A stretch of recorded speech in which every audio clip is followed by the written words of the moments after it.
wouldn't say things that I knew, you know what I mean? I believe so. I do believe so. I have proof, things that I could say that will back up my claim. Got my MTV out.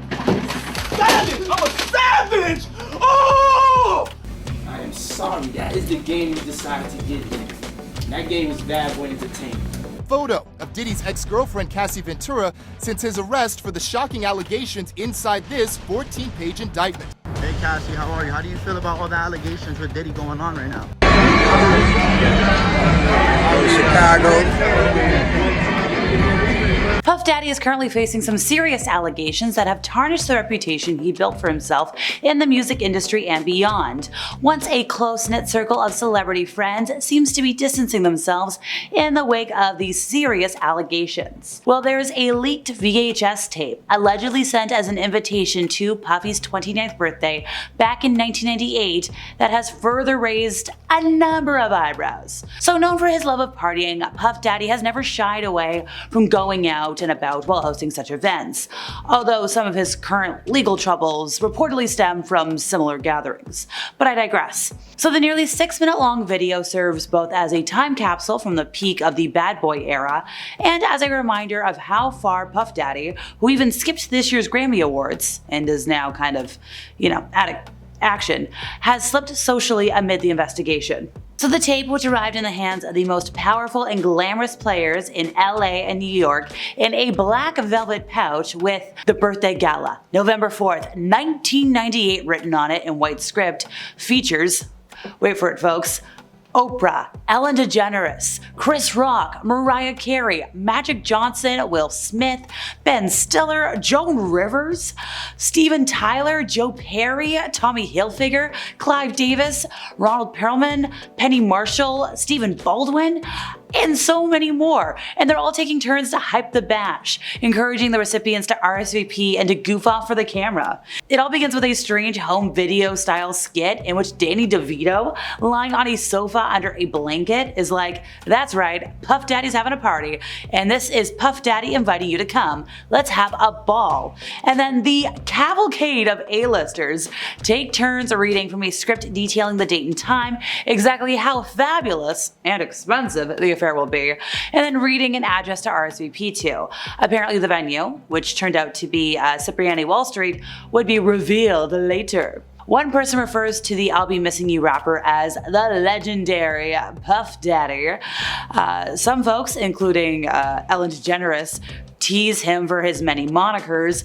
Some other folks make fun of their own unease with hip-hop slang. One reliable source who attended the bash said, "I've forgotten how much was made of the party in the press. I think bigger celebs and moguls were fascinated by the chutzpah of this 29-year-old.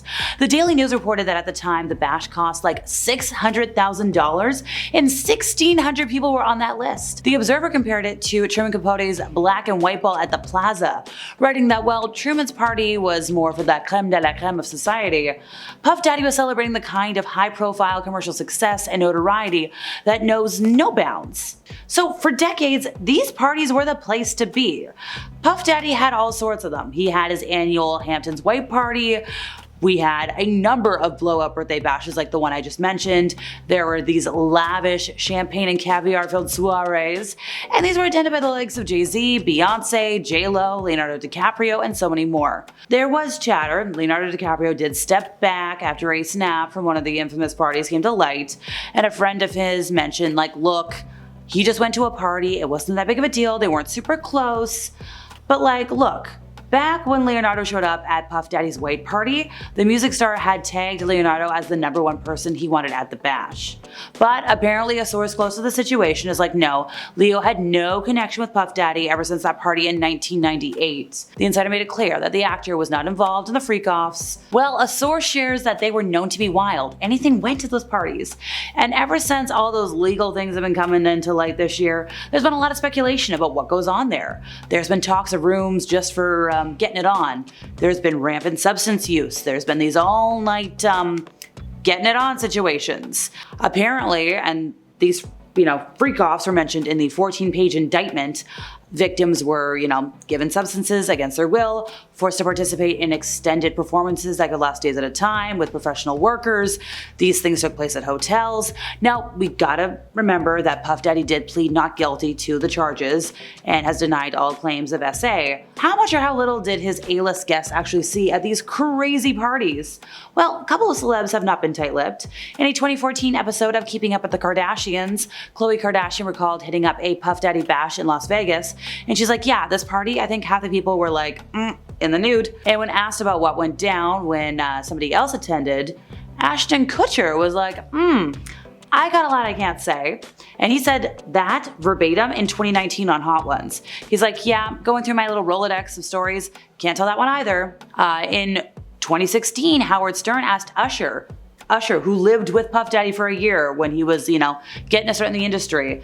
And Howard Stern was like, hey, would you let anybody in your family go to one of those parties? Usher was like, nope. So obviously following all of this, a lot of folks are like, okay, we were maybe at the parties, but we didn't see anything.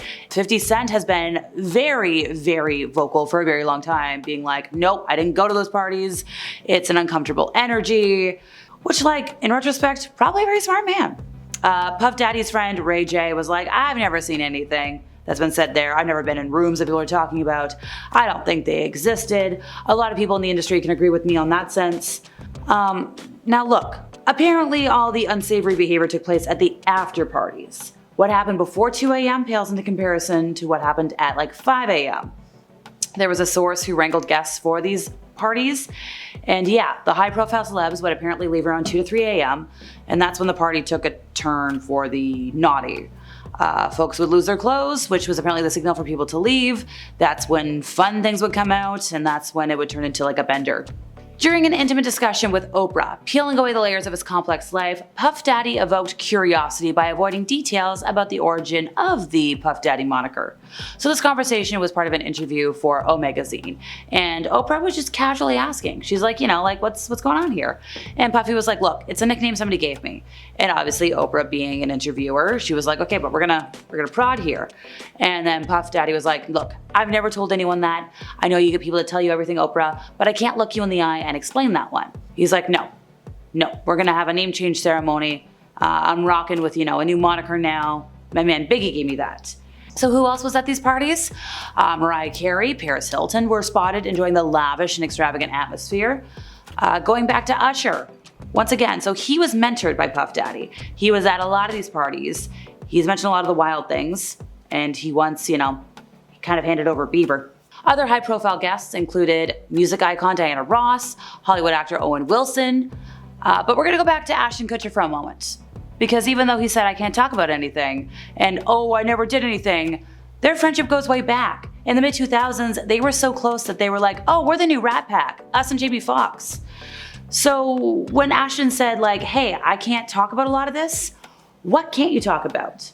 Because the Daily Mail is like, hey, we think you might be expecting a subpoena soon about what you do know. And sure, yeah, Puffy has said, nothing's happening. But if Ashton Kutcher is worried about potential betrayal, what would he be betrayed about? Just saying. And that's all, folks. See you next time.